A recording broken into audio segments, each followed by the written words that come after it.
Hi guys, I am back with more fun HR information as always.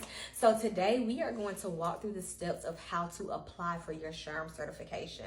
The website can be a little overwhelming, if I must say so myself. So I want you all to be able to get in there and directly get to what you need and be able to apply for your certification.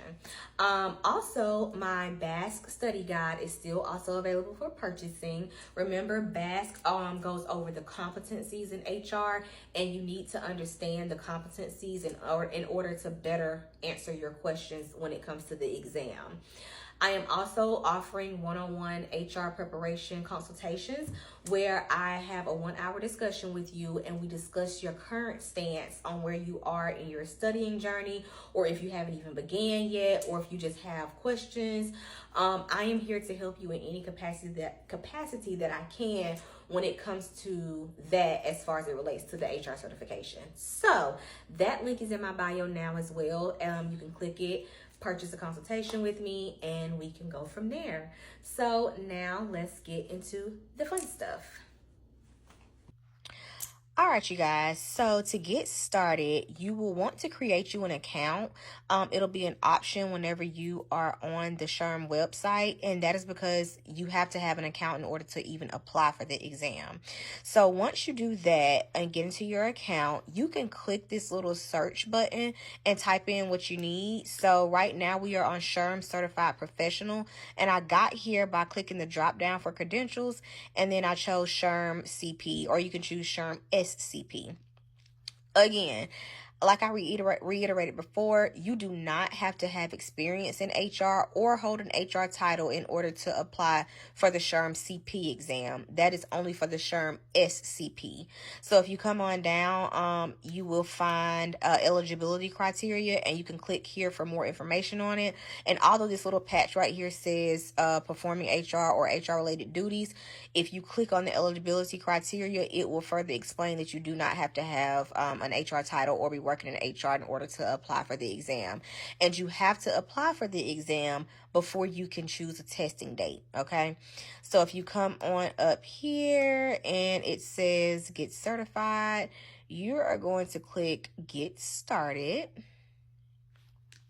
And then it says how to get started. And if you come on down, decide on your certification, apply for your exam. It gives you testing options and all of that stuff. So that is what this page is for. All right, so let's just say we're going to click on see your testing options and whatnot. Exam options and fees. All right, you guys. So you have two options for taking the exam. You can do in-person testing or remote testing. Let me give y'all a fun backstory. My first time taking the exam, I chose remote testing, and it bit me in the butt because I had 3 technical issues while taking my exam. The first 2 were able to be resolved by the technical assistance person. The third one I could not recover from, and I answered all of my questions. However, I still had 30 minutes left to go in and fix answers or just to double check my work, right? It took the exam for me completing it, even though I was not done. And I never received an immediate response of pass or fail or anything like that. And that is honestly what saved me. When it was time for me to retake my exam, they tried to give me, I think, like 10 to 15% off the exam. And I would have had to pay again, even though my company at the time paid for it. They were trying to insinuate that I pay for it again, and I just came in with like hard facts, like, hey, I did not pass this thing because I still had 30 minutes left, and it kicked me out. And they end up issuing me a new test free of charge, as they should have. So they did rectify the situation. However, that scarred me for life, so I will probably never take another test remote again. Please go in person. Not saying that this will happen with all remote testing. I'm not sure. I don't even know what the technical issue was. They never even gave me a follow-up as to what really happened. So, that is my backstory on that. I would definitely do in-person testing for everything. So if you come down, it gives you different testing windows, right? The testing window is basically telling you when you can take the exam, and then it gives you the dates for when you can actually say apply for it. So The deadline coming up for the testing window that starts in December will be December 17th. So you get your early bird special, which has passed. It was September 11th.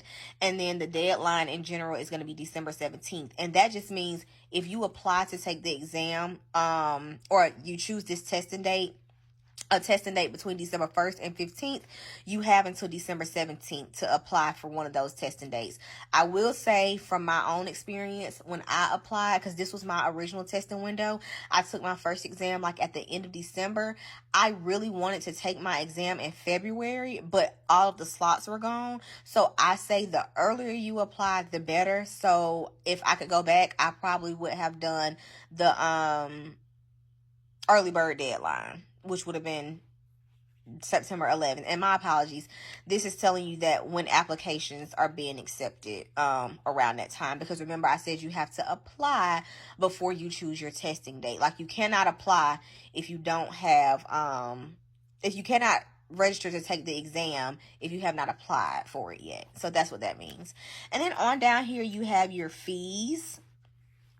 All of that fun stuff is self-explanatory. And yeah, it has all of your stuff on there. So this is pretty much now if we go back to applying, so let me show you guys what that looks like. So if I click apply now, this is you applying to take the exam. Remember, all right, so it's going to ask you your certification type.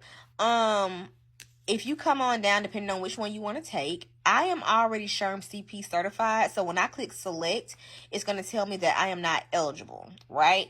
However, if I click SHRM-SCP, I can move on and it will take you through the whole step of like putting in your information. And because if I select this, my general information will pop up, I'm not going to do that. So yes, click whichever one and then go through the process there. And that is how you will apply to take the exam. So I hope this was helpful. Please let me know if you have any additional questions in the comments.